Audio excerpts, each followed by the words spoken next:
You have to work here. You're a woman. Let me start off with a few things. First, that I did in fact look like an employee. Second, although I am in my early 30s, I am often mistaken for someone just out of high school, college, freshman. Third, even though this happened literally an hour before I am posting this, all quotes are to be understood as to the effect of and not exact wordings. Also, names have been changed to protect the guilty. My local hardware store is full of helpful hardware folks, which means there is not much of a uniform. But floor associates wear bright red vests and managers wear business casual, with a name tag. I was wearing khakis, flats, and a cute red micro-plaid button-up top. I was on my way home from a blissfully short day at work, so I figured it would be a good day to get some tools to make some simple repairs and some materials for a remodel that my partner and I have going on in our second-floor bathroom. I was trying to get a couple of items from the top shelf, but only being a touch over 5 foot 4 inches, 1.65 meters, tall, I have a little bit of an issue, especially since they are the last two on the shelf. I managed to get the first one batted into my hand, but the second one is pushed back just enough that I can't exactly reach it. Enter Jethro. Jethro walks over, and with a "Lemma help ya, missy," grabs the box I am trying to reach and hands it to me. Thanks, I keep my praise short because I am not sure if he is just trying to be good guy and help me, or if he is of the train of thought that a woman does not belong in a hardware store, except to be a cashier or arm candy for their husband. He wastes no time removing any doubt. I can't believe they would make you pull items and not let you have a step stool. Oh, no, sir. I don't work here, I start, only to be cut off by Jethro. You have to work here. You're a woman. What else would you be doing in a hardware store? Jethro says, and why doesn't Jeb work here anymore? That old boy was one of the best. Blah, blah, blah. I honest tone him out at this point. I roll my eyes, figure I don't have time for this, and start to push my cart away from him. This spurs a bellow from the depth of Jethro's beer belly. Don't you walk away from me. I'm a paying customer. I spin on my heels. Listen here, Billy, Bob, Joe, Danny, Frank. I understand your original confusion. Unfortunate fashion choice on my part, but I already told you. I do not work here. Thank you for getting the blubs for me, but really, I do not work here. I am here because I am remodeling my bathroom. I yell back at him. His tone instantly changed to this sickly sweet, implied bless your heart with every line as he said, redoing your bathroom. Well, I just happen to be a contractor and I can help you with all the permits. He says before giving me a long hard layer, like I was a gorgeous porterhouse steak, cooked to medium rare and ready to be devoured, and I'm sure we can come to an agreement that will make it both worth our whiles. Instant mouth vomit, figuratively of course, but before I can say or spew anything, enter the hero of our story, Ben. A few things about Ben. Ben is an imposing wall of muscle. Literally was a bricklayer 4 years, before he retired and then agreed to help his friend, the owner of this store. Ben may look like he could rip the arms off of a Sasquatch, but he is a gentle giant. Ben pulls a move straight out of the Karen handbook and clears his throat, getting both Jethro and myself to look over to Ben. Jethro, you know darn well that Jeb was fired because he shared your misinformed, misguided, and misconceived notions on who should and should not be allowed in this store. This is the early 20s, but not the 1820s. I've had enough of your racist and misogynistic bullshit to last me a lifetime. Sit your cart down and walk away. You are no longer welcome here, Ben said with a barely concealed rage. Jethro started with the "but wells," and Ben cut him off with a curt and authoritative, "No, you leave now or the police will come and make you leave." And with his ego massively deflated, Jethro left. I was able to finish my shopping without any further molestation after Ben apologized a couple of times, and we did have a good laugh about the fact that I did look like an employee.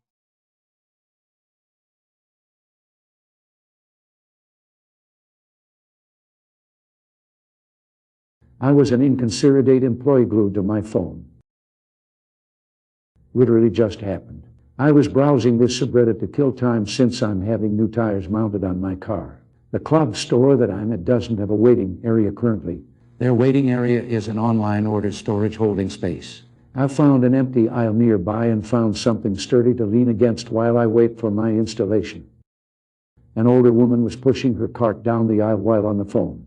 I overhear her say, "It's impossible to get any help here." Volume of her voice goes up as she's passing. All the employees are too busy glued to their phones. I didn't think much of it since I'm clearly not an employee. The employees wear black shirts and a blue vest complete with store logo. I have a gray Guinness beer t-shirt on. The lady had passed me and made it to the end of the aisle. I'm not sure if she was expecting me to pick up on her hint. She turned around and walked up to me, almost hitting me with her cart, and tells me, "Would it be too much trouble for you to put your phone down and do your job? When you see a customer in need, you're supposed to help them out. That's what you get paid for." No shouting, but she did raise her voice loud enough so you can hear her over all the other customers talking. I begin to tell her I'm sorry. "Lady, sorry. Wheel you should be. I've been walking around trying to find disposable plates and platers, and there's no one willing to help." "Why is it so hard for you people to do your jobs?" "I don't work here. I'm waiting for my car to be serviced, motioning to the tires and battery center signage. If you're looking for the plates, they're 2 or 3 aisle over." At that point, she actually took the time to look at what I was wearing. With a face that looked it was holding back frustration or embarrassment, she said thank you and walked away.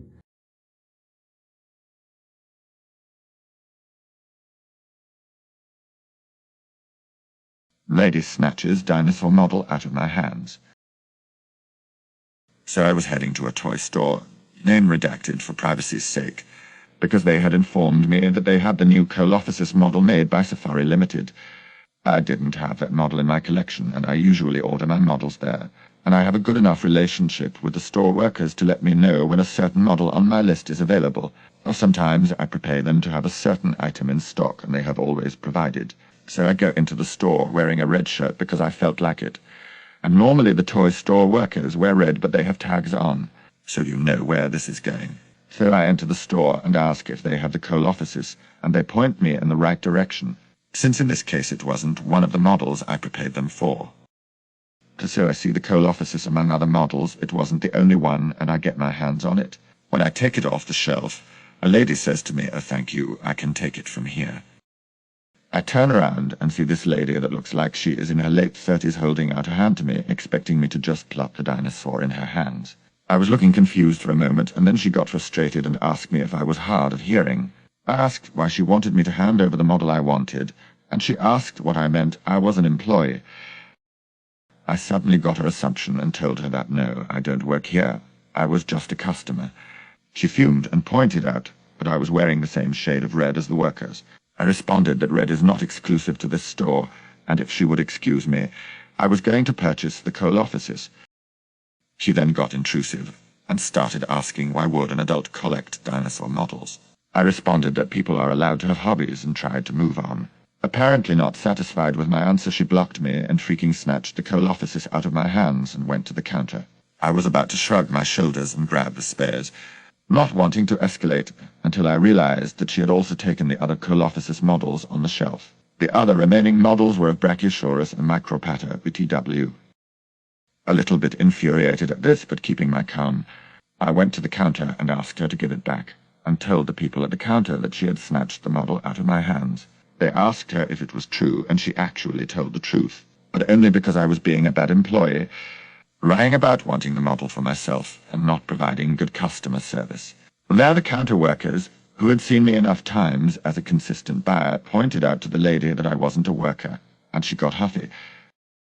She then said that she was the proper purchaser, because she was getting them for her kid, while an adult shouldn't be playing with toys, that maybe if I wasn't collecting them I would properly become an adult. So one of the counter workers called the store owner, who came to ask what was going on. After explaining, he had a frown on his face and went to check the security footage. After seeing that she had snatched it out of my hands and had escalated the situation, he ordered her to give me my Safari model or he would have ousted from the store. Now the store owner is a big guy, so she withered under his gaze a bit and gave me my Safari. I calmly thanked her. I really didn't want to have to deal with her any further, and the store people, but I will admit I did enjoy seeing her crumple at the sight of a very annoyed burly guy. And now I have a Colossus in my collection.